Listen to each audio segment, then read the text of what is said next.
Hi guys, I'm Dean Stewart with Great Plains, and we're going to talk about hooking up the power directly to the battery and cab harness installation. I've got a cab harness here in my hand. You can see off the one end I've got two red and two black wires. These wires need to go directly to the battery to get power for the monitor.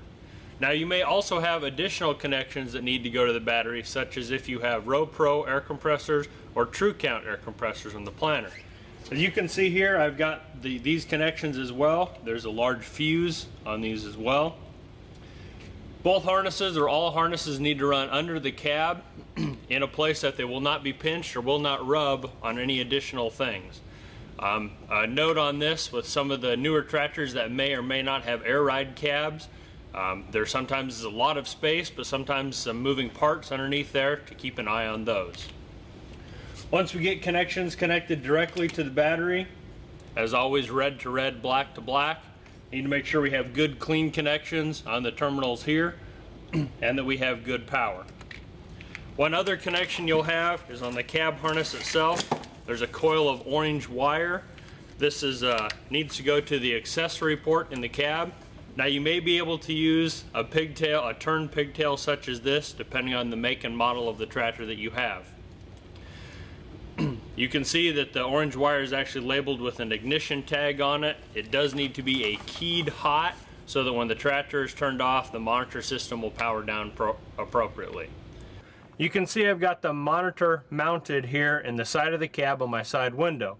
It's a good place for it because it gets it out of my visual range as far as my ability to see out of the cab window. The other good place in this tractor, for an example, would be the A post here in the front right corner of the cab. You may or may not have that option depending on the make and model of tractor you have. You'll notice the CFM, the clutch fold module here, this switch box, is mounted underneath the screen.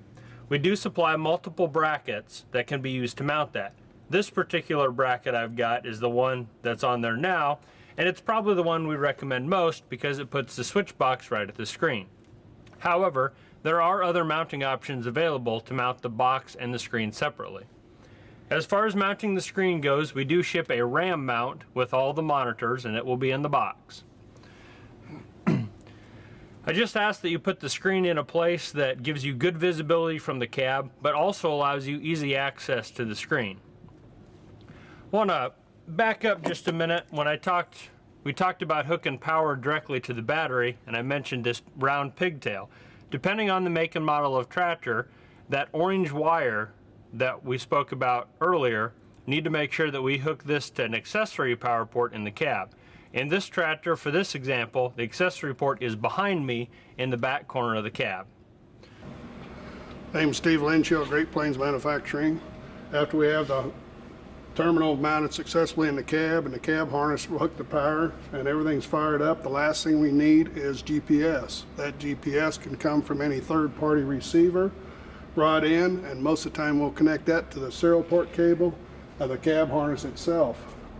Now there's a couple of solutions there available that we have that we recommend. If you have a John Deere tractor, we have a harness, part number 467980461.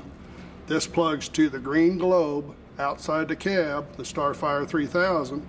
Then we bring it back into the cab via a serial port cable. Serial port cable connected to our serial port cable is like connecting two pieces of computer equipment together, so it may require what's known as a no modem. A no modem basically is a way of tying two pins together that are actually linked together with two serial ports, and allows us to get GPS, which will now show on your screen when it's brought in there.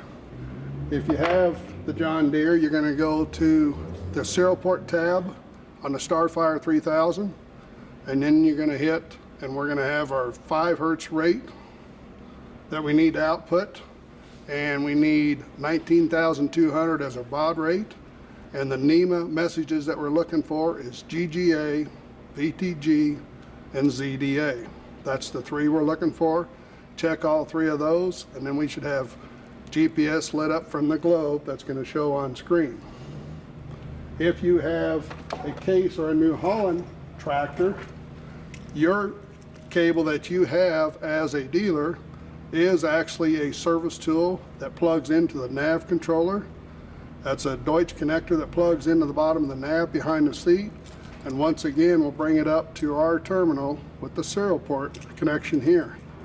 That part number is a 380002422. And likewise, that would be used on either the Pro 700 or the IntelliView 4. Either one of those, you go into the toolbox, you hit the nav tab at the bottom, and then you have NEMA output, and we're going to set it for 5 hertz rate, 19,200, and then we're going to enable the NEMA messages that we're looking for, which is GGA, VTG, and ZDA. Any other third-party receiver, that's what we're looking for.